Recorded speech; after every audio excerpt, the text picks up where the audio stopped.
बाबुली चिड़िया का सच्चा दोस्त। एक गांव में एक छोटा सा लड़का राजू रहता था। वह अपने माँ बाबूजी के साथ एक बड़े से घर में रहता था।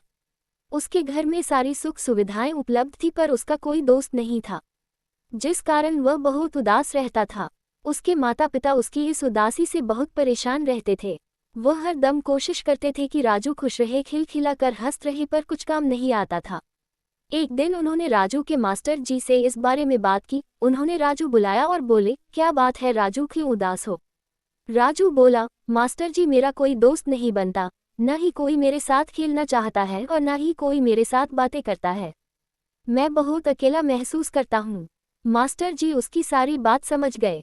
उन्होंने उसे बाबुली चिड़िया और आम के पेड़ की कहानी सुनाई। वो बोले, एक बार एक जंगल में बाबुली चिड़िया रहती थी। उसका परिवार जंगल में लगी आग में जलकर मर गए। तब से वो जंगल में अकेली रहती थी। उसका इस दुनिया में कोई नहीं था, ना ही कोई दोस्त था। वह एकदम अकेली थी, वह भी तुम्हारी तरह उदास रहती थी। एक दिन वह खाने की तलाश में इधर उधर भटक रही थी कि उसको एक आम के पेड़ ने आवाज दी। पेड़ की आवाज सुनकर बाबुली चिड़िया उसके पास गई। पेड़ बोला, क्या बात है चिड़िया रानी, बड़ी उदास हो, तुम्हारे घर वाले कहाँ हैं? बाबुली चिड़िया बोली, पेड़ भाई, मेरा परिवार जंगल में लगी आग में भस्म हो गया है। अब मेरा कोई नहीं है। मैं बिल्कुल अकेली हूँ और खाने की तलाश में हूँ। ऊपर से धूप भी बहुत पड़ रही है। चक्कर से मेरा सिर घूम रहा है। पेड़ को उसकी बात दया आ गई। वो बोला, चिड़िया बहन, आज से तुम अकेली नहीं हो, तुम मेरी टहनियों पर घोंसला बना लो। मेरे मीठे मीठे फल खाना और मेरी शाखाओं और टहनियों पर बैठकर अपनी मीठी मीठी वाणी में चहकना। चिड़िया बोली, मेरी चींची की आवाज से आपकी नींद में खलल तो नहीं पड़ेगा ना? पेड़ बोला, नहीं रे, तुम्हारी आवाज से मेरा मन बहल जाएगा। अब आओ, मेरे पत्तों की छांव में थोड़ा आराम कर लो। चिड़िया बहुत खुश हुई। उसने वहां अपना घोंसला बनाया और सुख से रहने लगी।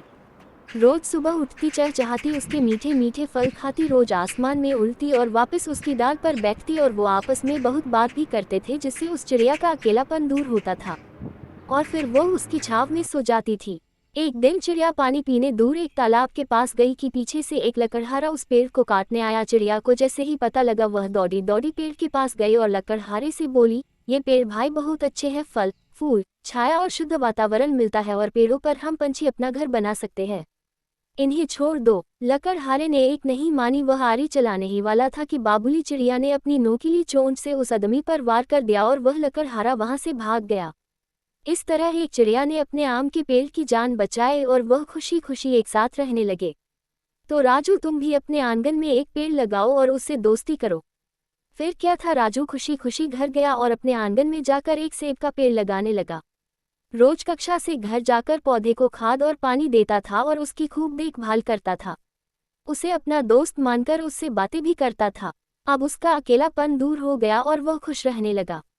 एक दिन वो पौधा बड़े पेड़ में विकसित हो गया। तब राजू को उसके साथ और भी मजा आने लगा। वह रोज उसके मीठे फल खाता था, उसकी छाया में घंटों धूप से बचकर सोता था, और सावन उस पर झूले भी